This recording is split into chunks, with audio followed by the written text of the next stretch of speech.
So what I've pulled up here is just, this is right out of the syllabus, so there's no secrets here. It's the same syllabus you've had from the start. And in terms of putting your term project together, you know, you're certainly getting to the point in the course where you ought to at least have an outline and sort of a plan in terms of what you're going to do. So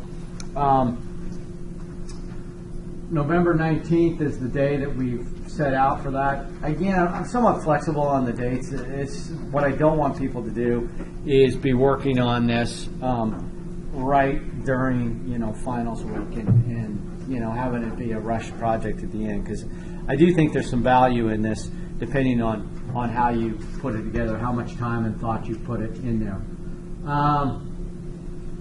So anyway, for planning purposes, everybody is different. And again, I'm not looking to get into your personal details, but I am looking for you to do something that will be reasonable and you know, aid you in your own sort of process in terms of coming up with your own financial plan. So it would be pointless to do a big financial, you know, plan based upon your current income when you're a student, because that's a temporary basis, or at least let's hope. So you're you know, 4 or 5 years after you're out of college is when hopefully things have stabilized, you're established in your career, and now we're talking quantities of money that are reasonable, where you really need to think about, you know, time value of money and the rest of that in terms of getting ahead. You know, like we showed on those first graphs the first night of class, you know, that potential to get millions of dollars, depending on the interest rates. If we're talking, you know, potentially a 10% return in the stock market, we're talking about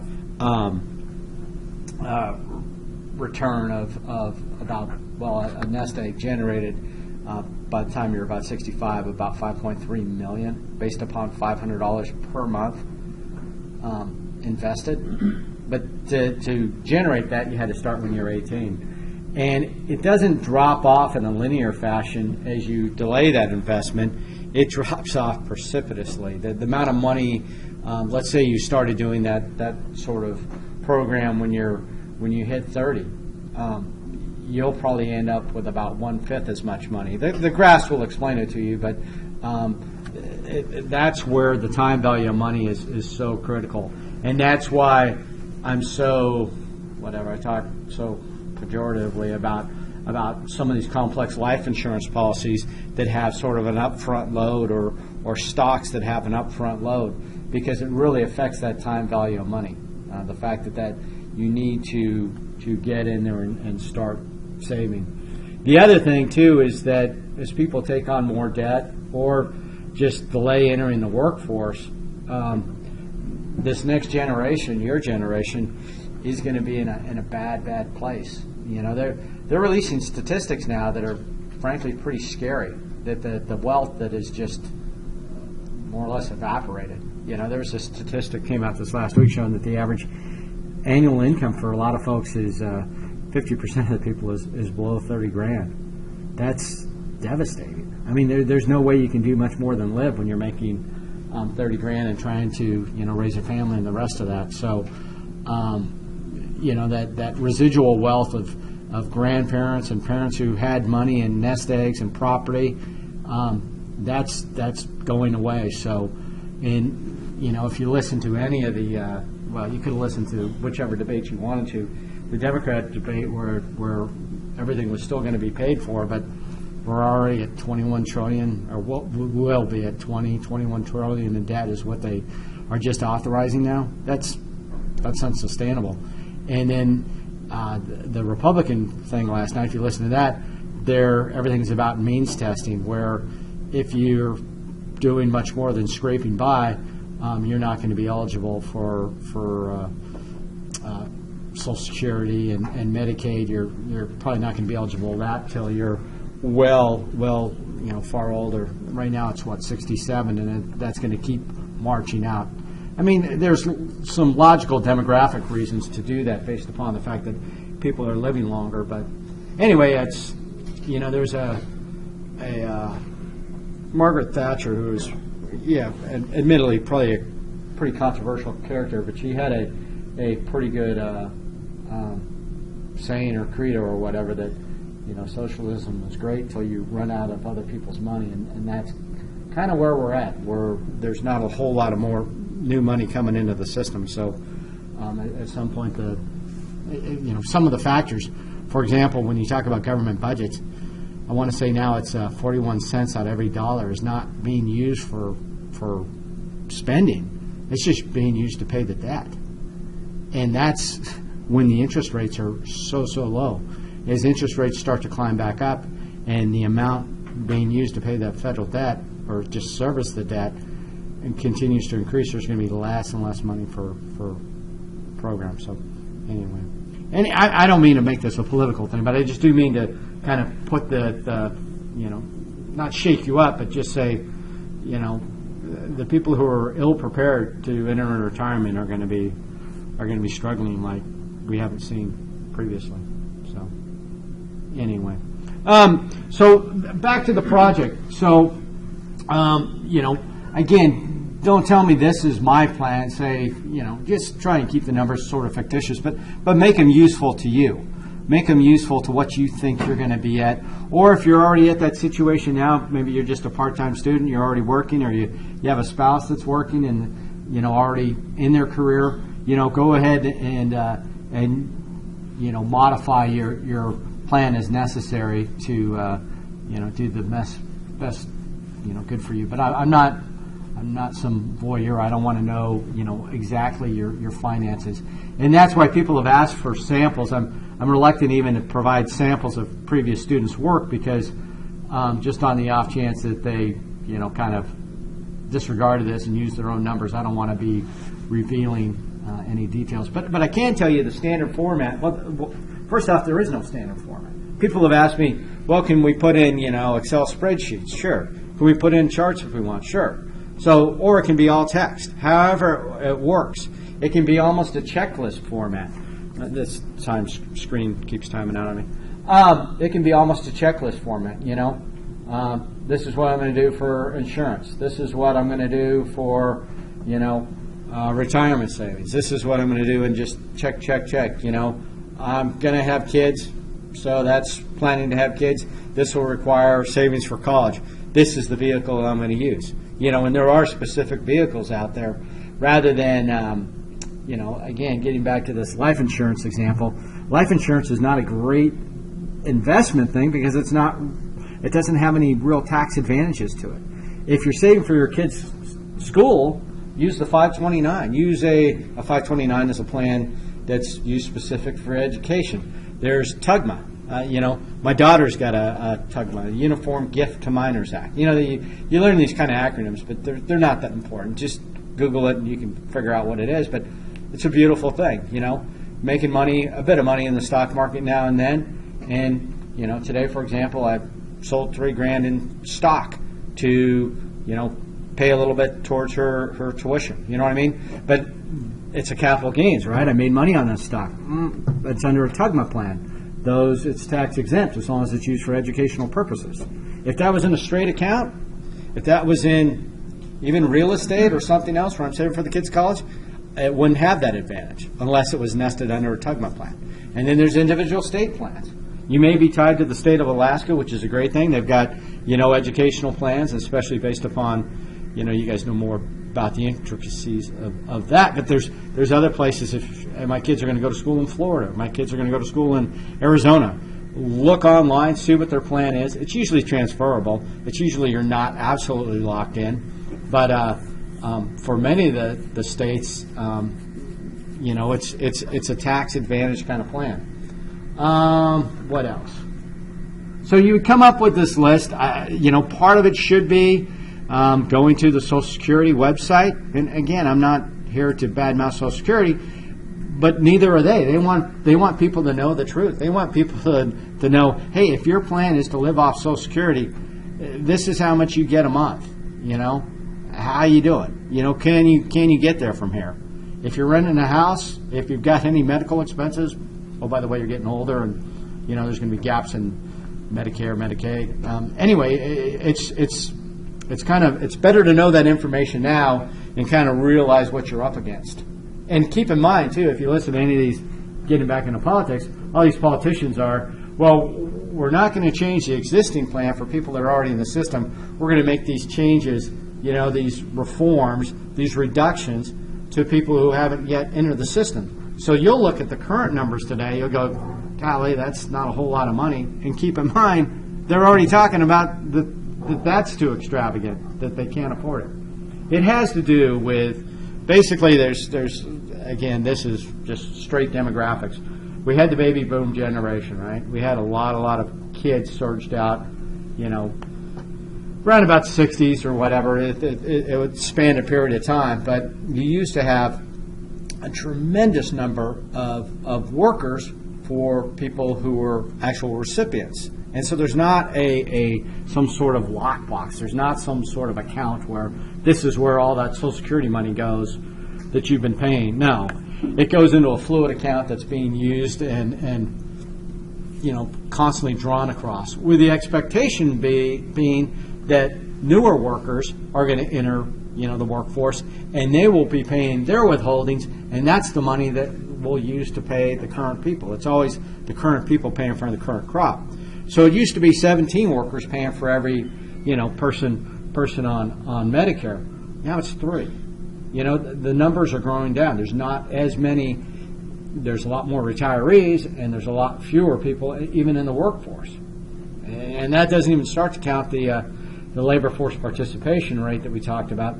There's 90-some million folks that aren't even working and aren't even classified as unemployed. They're out of the system.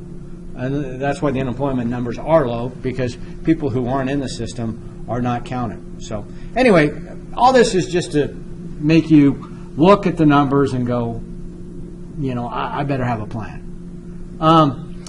Student loans, I hate to say it, and I don't want to steer people into careers, but part of the gamesmanship, if you get 2 different offers, and one is, say, from a federal organization that's going to forgive your student loan debt, there are some people who are driven into certain types of jobs. Say you went to the Ivy League and you've got a couple $100,000 worth of student loan debt, and if you go to work in a certain job, that debt can be forgiven after a number of years.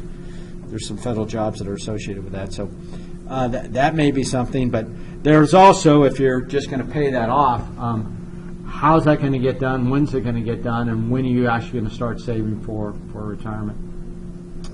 The life insurance policies, I'm not going to beat that horse anymore, but look at your options. You may already have some sort of whole life, variable life, straight life, any of the more complex things, and you may opt to keep that. That's your choice. For most other people starting from scratch, you may probably be driven towards a term life type policy, but that's up to you. I'm not going to hammer you on your choices there, as long as it's an informed choice. Stock, bond, mutual funds. Everybody, or not everybody, well, a couple things before. We'll talk more about stocks and bonds and mutual funds and all that as we get further into the course. Just kind of in an overview, though, you really can't escape being involved in the stock market and the bond market these days. Any type of what largely drives the stock market and the rest of that right now is called institutional investors. And those are the big investment people, which are really nothing more than people like you who happen to be part of a pension plan or something else. So you get the unions, you get the teachers, you get the people in 401ks and other programs where those funds, one way or another, probably not you directly, but they end up in the stock market. So the stock market and knowing a little bit how it works does matter to all of us. The other thing about the stock market, anytime somebody says the stock market is risky, that's like saying whatever. It's just an overgeneralization. There are some extremely risky investments in the stock market, and there are some that are just flat boring, that do nothing. You can get mutual funds that invest in nothing but government securities. So they're no different really than a bank account. So there's a whole range of investment alternatives, and so to get into that or not get into that is I hate to say it, but regardless, we're all probably going to be in the stock market to a certain extent. If you go the other direction and you say, okay, I'm going to invest, and this is what we'll talk about at the very end of the course, and you'll pretty much have your report written by this point, but that's, precious metals, things like gold, some of those type investments. Again, I'll show you some charts at the end, and they may be good tactical investments. If the market's really going to drop, gold will supposedly be buoyed or go the other direction, but the graphs a lot of times don't really bear that out. And a lot of times, because gold, silver, some of these things have industrial uses, when the stock market goes in the tank, so does the demand for a lot of these precious metals, and so they tend to go down as well. If business isn't using these metals are still being mined, and it's a supply and demand thing, and you end up with an oversupply of those metals. So to say it's a hedge, to say it's going to, when you say you're going to hedge something, you would try to have some protection against one market going down, the other ones to supposedly go up. And that's one of the rationales for buying gold and precious metals, and it doesn't always bear that out. Anyway, there's a lot to that. We'll also, and I've talked about some things that would be kind of characterized as speculation, and I would almost put investing in gold and some of the precious metals as speculation. Speculation is different than investing. Investing is more of a methodical process where you've got certain goals and you're trying to meet them, and when you get into kind of get rich quick schemes, those end up being speculative type investments, and probably not something you want much of your portfolio in at all. There's things called, for example, options and futures. They're useful, and they're not, we never ever should get rid of them because they're what make a society function and go. Let's say you're looking at flying to, I'm probably going to go to Germany or somewhere. Let's say a trip like next summer. You want to buy those airline tickets pretty much now, right? In order to get the best deal. If you're the airline, how do you even know what the fuel prices are going to be? They don't know, whether they're going to stay low. They don't know whether they're going to go high. But again, they want to set up their pricing structure right now. So more often than not, airlines and steel mills and bakers, anyway, a number of these companies that deal with what we call, commodities, with oil and pork bellies and orange juice futures and all kinds of strange stuff.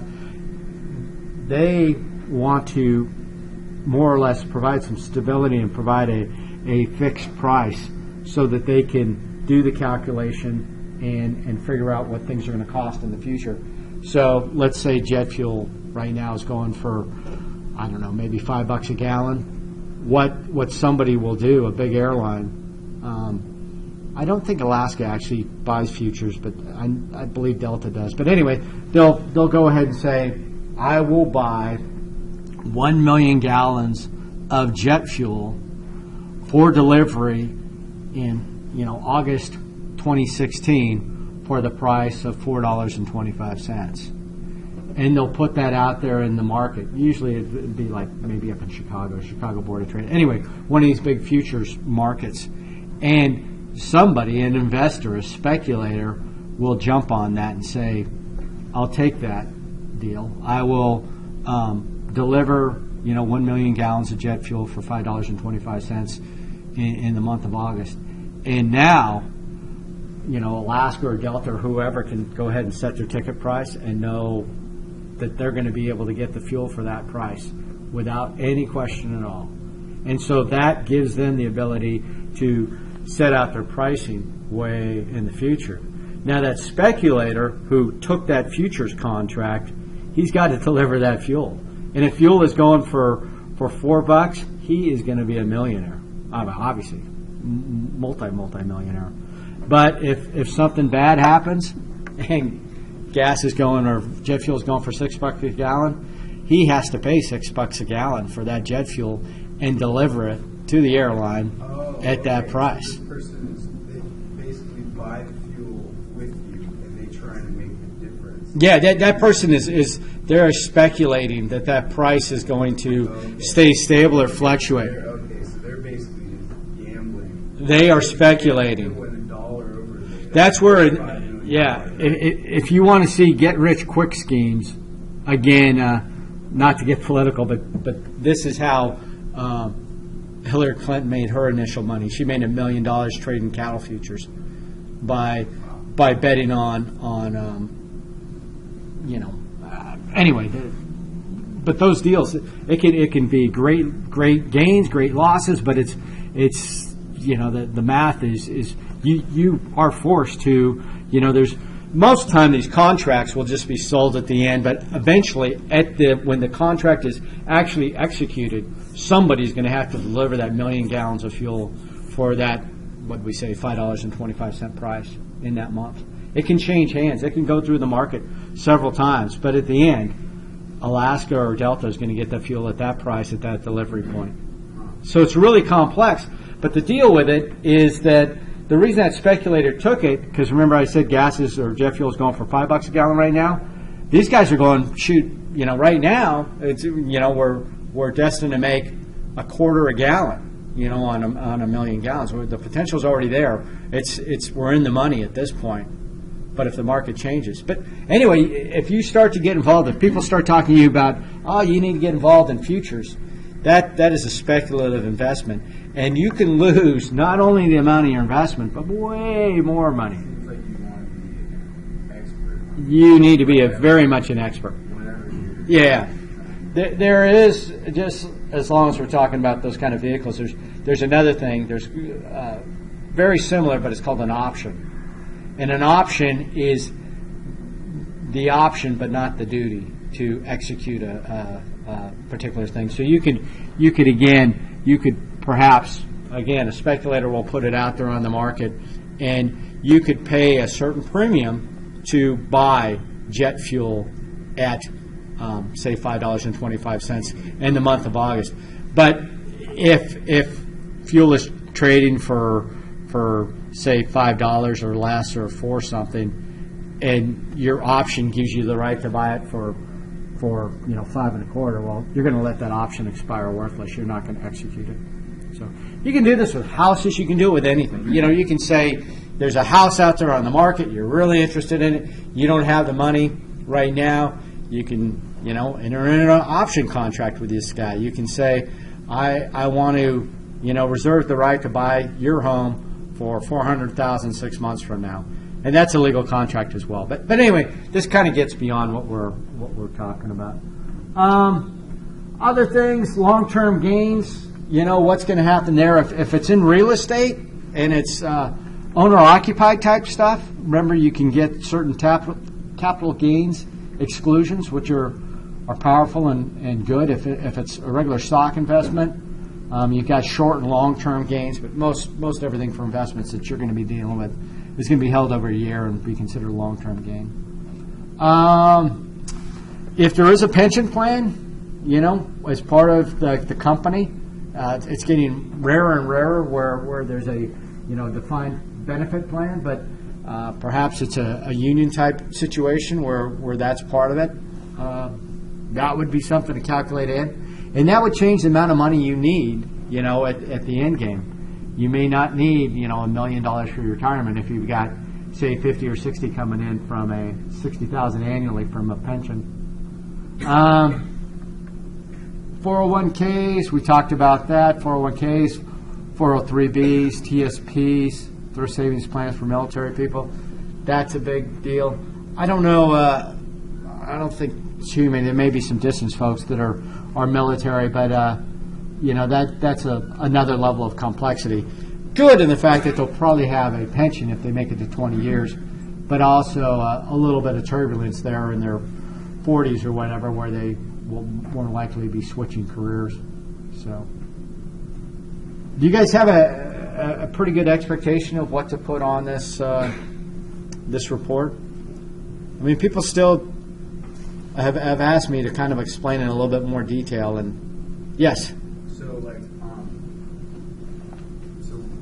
like kind of a time, yes, just like 4 or 5 years kind of out of college, right? And because you're talking about the project. well, yeah. The reason why I came up with this 4 or 5 years is sort of, okay, I'm not like the entry level guy. I'm ready to get established. I took my 1 year to go to Europe or do whatever you're going to do, and I'm Right. I'm serious. Like you're like out of school or whatever, and you have a full-time job. One thing I was thinking was possibly trying to look into being a paramedic. My dad was a paramedic for 20 years, so is there a way that I could like work with my dad and just like how he handled his money at like an early stage? Yeah. And, like include that in my report. Yeah, but you want to key in too and figure out that if you're going to be a paramedic and a lot of civil. Some of those retirement plans have changed. There's a notion of people kind of being grandfathered in under the new plan, or grandfathered in on the old plan. I don't know the situation exactly, but most benefits have not gotten better.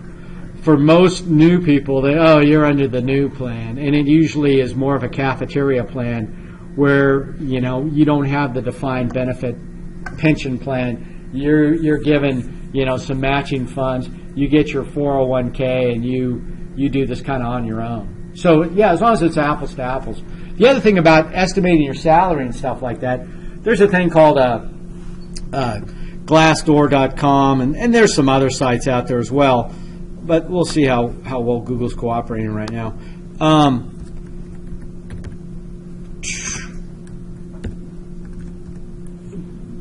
Glassdoor is just it's one of a number of sites. You pick your career field and your area, and it will tell you kind of what people earn.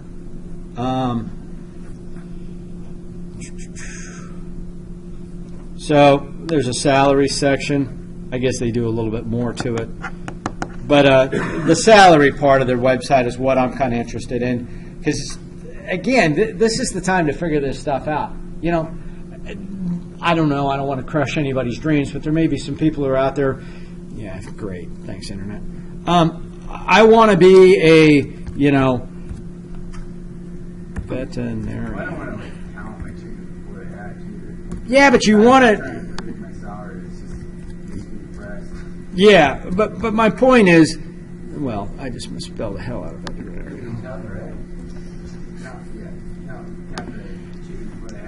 Yeah, but and believe me, I don't think there's any veterinarians who get into it with the impression that they're going to be making hundreds of thousands per year like a doctor. But guess what? It's probably not going to happen. Probably because I'm. Glassdoor.com, a website that you have to subscribe to and pay money for. I tried to get on there, and There is Not for what. information that is behind the subscription. A paywall? Half of it is. okay, yeah, I can find the information. I think it's what we've determined is I can't spell, and so we'll just go with something easy. Nurse. Now this will be a good one, actually. But yeah. But yeah, you don't want to count your chickens before they're hatched, but you want to make sure that you're getting into a career field that's going to allow you to sustain what you need to do. So obviously, I didn't do any paywall there. It's telling me the national average is 63, and are they making me do this? It's just not enough. Not enough data. That's what almost everything happens when you try Alaska. Is that what happens? There's just not enough people in Alaska for them to create information. Create enough information. This site is kind of useless. To Oh, okay. You can get some idea financially. Yeah, in a medical doctor, there's a whole different. There's a you can be a urologist, not necessarily a glamorous job. My daughter actually shadowed a urologist this past summer, but these guys get offered close to $1 million a year, and creepy work. But my gosh, for $1 million, I can put up with some creepiness. Urologist, dealing with exactly. Not exactly a glamour field, but if you let's do this together. I just want to show you one thing. Okay, so if we were going to spell veterinarian, V-E-T, right? E-R. E-R. E-N-I, yeah. E-N-I-A. Are we there? My mom was that. Wasn't that? Nah, that's not even close.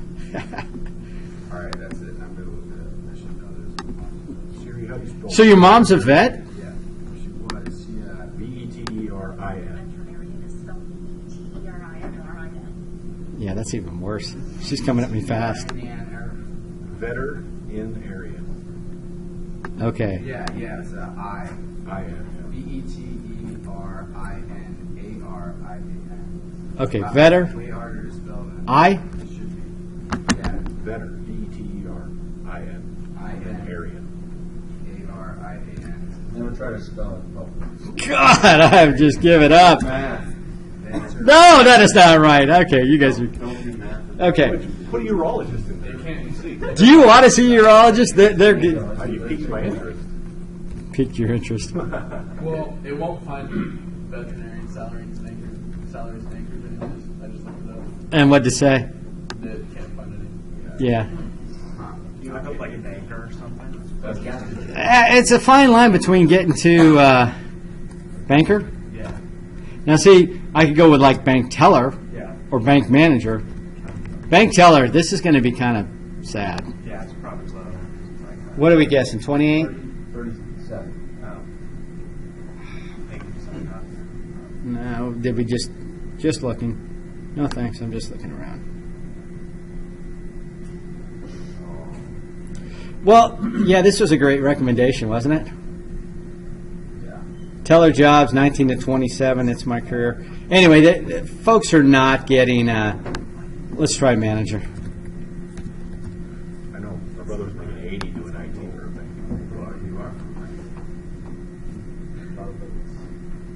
Well, okay, so we're going to have to come up with a different source. They've changed their site a bit because it used to spit out some salaries.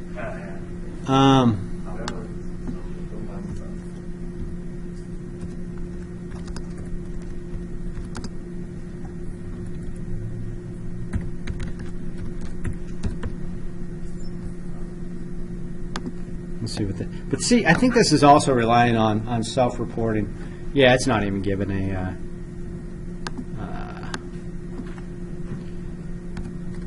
So does this kind of just estimating what each one of these professions makes annually? Basically all- Yeah, that's what you're trying to do. You're trying to come up with a factor. So maybe I need to take the references to Glassdoor out of there now that we've kind of explored it. And They do have an app. yeah, that'd just be the same information in a different way. That's the graphic. You really don't know what you want. That, everything you do. Okay, so we'll talk more about this, but my point with the veterinarian would be that, if you're going into that field for the money, you're probably going to be a bit disappointed. A lot of schooling and nowhere near the salaries that doctors get.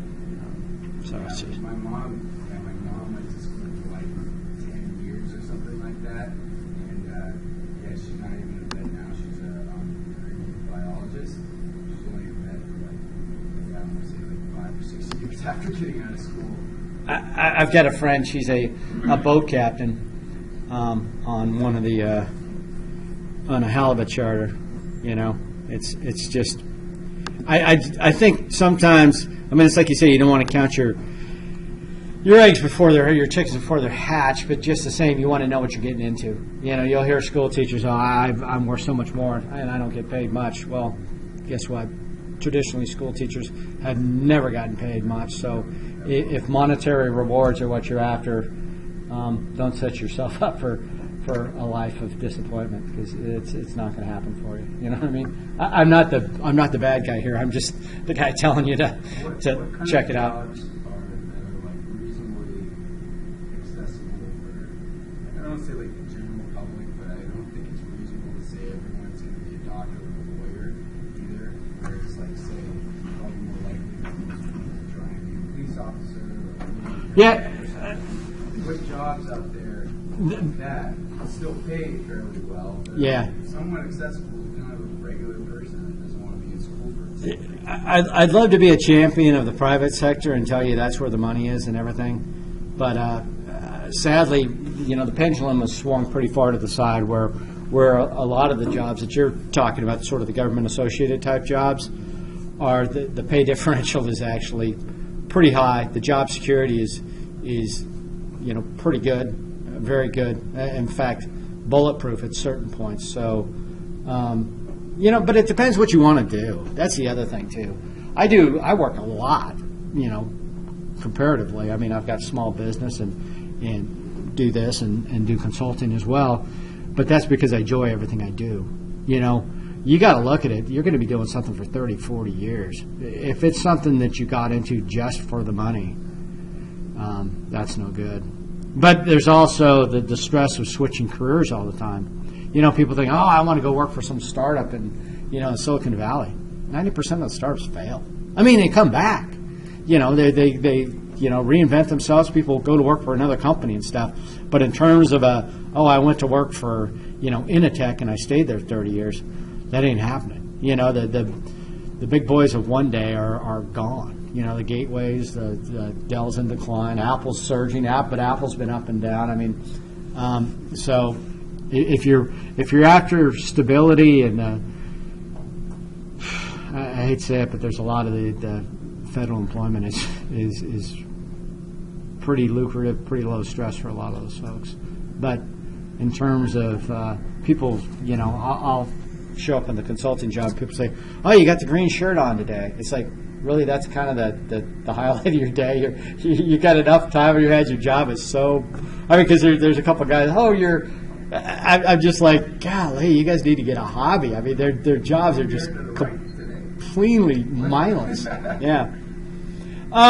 We were talking about the life insurance stuff, and I saved just a couple slides out of last week that we were going to cover, so we didn't have to race through them. There's only about 6-8 slides, so we'll talk about them right here at the end. But as long as we've got everything completely kind of sorted out regarding salary. So if you can't find a salary on the internet, talk to somebody in the field and get an idea for it. But don't go trundling into a particular career path, especially if monetary rewards are important to you, and then find out, oh man, those guys don't get paid anything.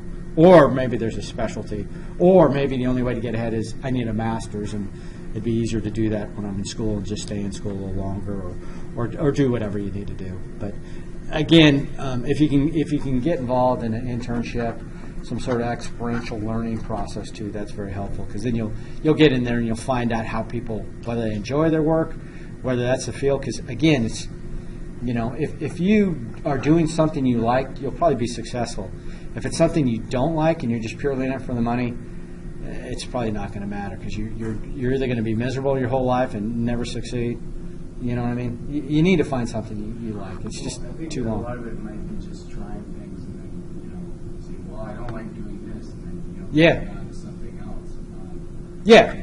That's the thing with me. It's like I'd like to try things that make me good money. Yeah, so certainly. Like nothing else, like bumping this other that makes Yeah. decent money. Well, and there's lots of horrible jobs that pay nothing also. So it's like the double whammy. Right. So, yeah. I mean, I think, that's one thing that, like, I've talked to my friends about is, would I love to be a rock star? Yes, but do I want to be broke? No. So I want to be somewhere where I have a job that's going to be work. I understand that. But, Yeah. I want to make money and still have enough appreciation for my job that I can do this for 20 years. Yeah, there's a lot of these sort of glamour jobs that actually tend to pay a little less, too. There's, let's say you want to be a journalist. I want to be a forester. I want to be most of those jobs You know, like forestry schools. There's probably more forestry schools in this nation than there are foresters that are required. I mean, there's literally, my brother was going to do this. He was going to be a forester. The annual requirement for true foresters in the United States is about 100 a year. Forestry schools will turn out hundreds per year, each one. And there's a lot of them. You know what I mean? And let's say you want to be a journalist. How many do we need? It's already, you know, in decline with all the media. They're having trouble trying to figure out how to monetize it, how to get things behind paywalls, how to get people to seek it out. And so, yeah, I'm, you know, but the other spectrum is, yeah, I'm going to be the urologist because it pays good, but it's going to be kind of creepy. Well, anyway, maybe not. You know, there's. Oh, there you go.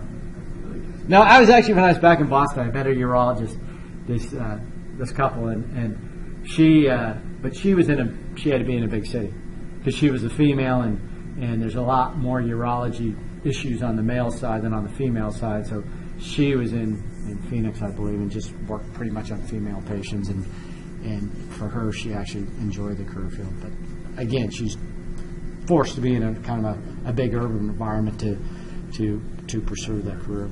So. If I can add something, you know, speaking from experience, I think Professor Parker has a good point. You know, you really got to do what you're going to be happy with. And right now, coming out of high school, getting into college, and all that kind of stuff, you have you're pretty. A lot of you should be in touch pretty much with what you could be passionate about. But it's easy to slip into a career that gets you good money, and then before you know it, you're 40, 45, 50 years old, and you've worked all your life with something you're not real passionate about. Then what? Yeah. You may have money, but where's your drive anymore? I see a number of students. There's a student who you may know him. He owns a bar down on Turning an Arm, and he's been there, done that, and he's coming back to school to try something new. John, I believe you're a fisherman, correct? Commercial fisherman, and now moving on to something else. So it's not the end of the world, but there's a lot of jobs like what you're talking about is great, but you have to kind of get in there, and there are. Where I came from, there was a lot of oil field work, and man, it's pretty exciting to get out there and get the big money right off. But when you're 35, 40, the money hasn't really incrementally gone up anymore, and you're getting older, and being out there and working that hard kind of hurts at that point. And you need to make sure you got a plan. The number one thing that I would look for in a job, something that I can keep doing and enjoy. You know what I'm saying? That coming to work isn't that painful. I don't hate it. Something for me is a lot of the things that I'm passionate about might not be something that I would be totally willing to invest everything in unless I have some sort of financial stability. It's like what I'm saying is I would love at some point in my life to open a gym, have my own business, my own gym. But I can't just kind of step in and do that without having some sort of background and some sort of financial stability underneath that. And is there really a whole lot of things like I don't want to just be a janitor at a gym, even though it's related to it. You know what I'm saying? Like I want to have some sort of backup there, and that's what I'm saying. Is like I want to find a career, or maybe some sort of job that branches off into something that I eventually work with for the rest of my life. Other professional, there's a pretty great magazine called Entrepreneur. There's a couple of Entrepreneur Inc. is another one, IMC. Yeah. I read them a couple years ago when they were still print magazines. I don't know if they still exist. Oh, they do. They do. Entrepreneur was great. Basically, what we do is have long listings of franchise opportunities, so you can get like whatever the gyms are now, Gold's Gym or something, and it's just got all the information right there. Gold's Gym will cost you $35,000 to start. You need to have this much space, and they'll provide this training for you, and you can expect to make this much. And then they say there's no other Gold's Gyms in town, this is the first, or we have only slots for 3 Gold's Gyms in town, so 2 other people could start up after you, but no more than 2. Anyway, they're very defined ideas of how much you can expect to make, how much time you're going to need to put into it, what kind of training you're going to need to have, And then it's everything from gyms to ice cream stands to McDonald's, like heavy duty stuff you need $1 million for, down to like, hey, you can have a hot dog cart for $5,000, and we'll supply the. And not that you may or may not want to do it. Obviously, look into it, but the basic beginning point, way I bring it up is you can see what's out there. Right? Yeah. You can see what ranges there are for different businesses, and it's all about starting your own business, starting your own franchise, and what you need to do, what that looks like. Right? Well, there actually is. I would have thought the survey would have been out sooner, but we worked on this about a month ago. I turned them over to Al Herman regarding it's a minor in entrepreneurship. But there's a Million Cups, which is an entrepreneurial group. There's what else is? You've got the entrepreneurial weekends. You've got if you're inclined for that sort of thing, but a lot of times you kind of need that baseline kind of, okay, this is my making money. I'm going to be smart with my money. I'm going to get that, say $35,000, that initial commitment. If you want to open up a Krispy Kreme, you got to have $1 million.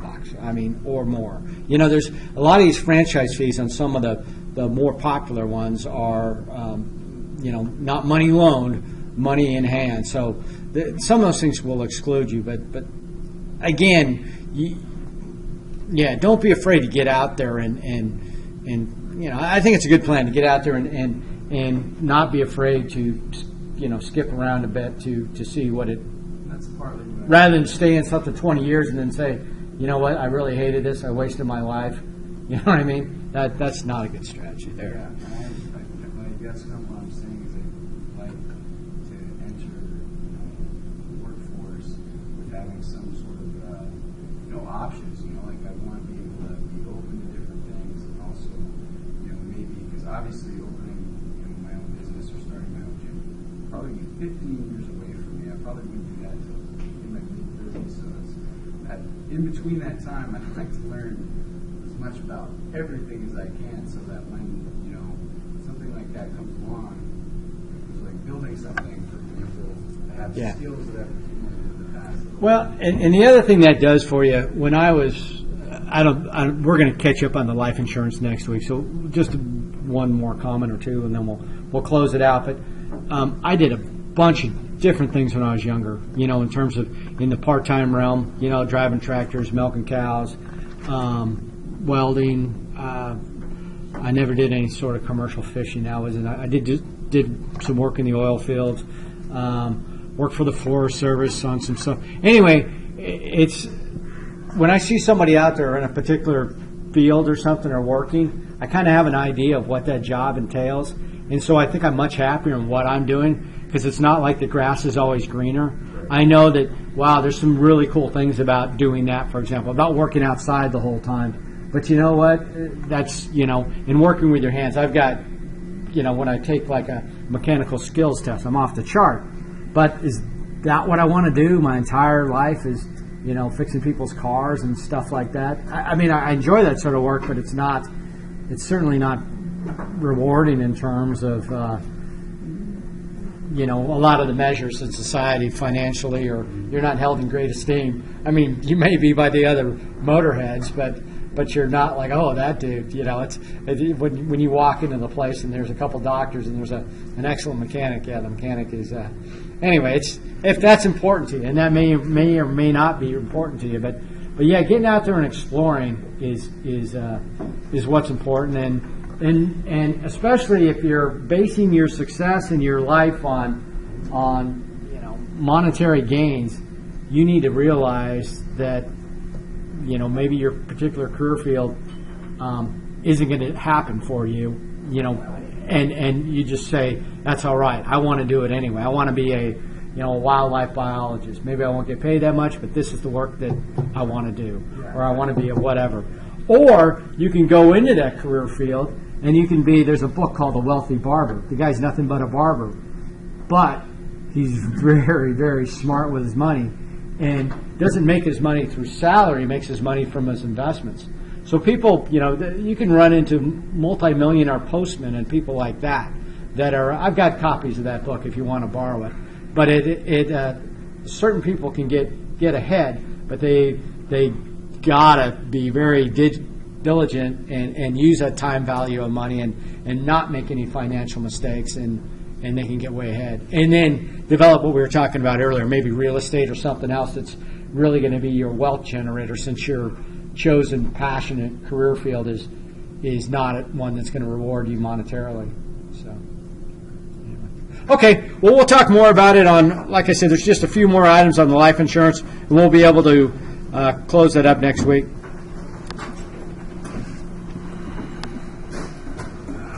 Are you adding any homework this week? Now,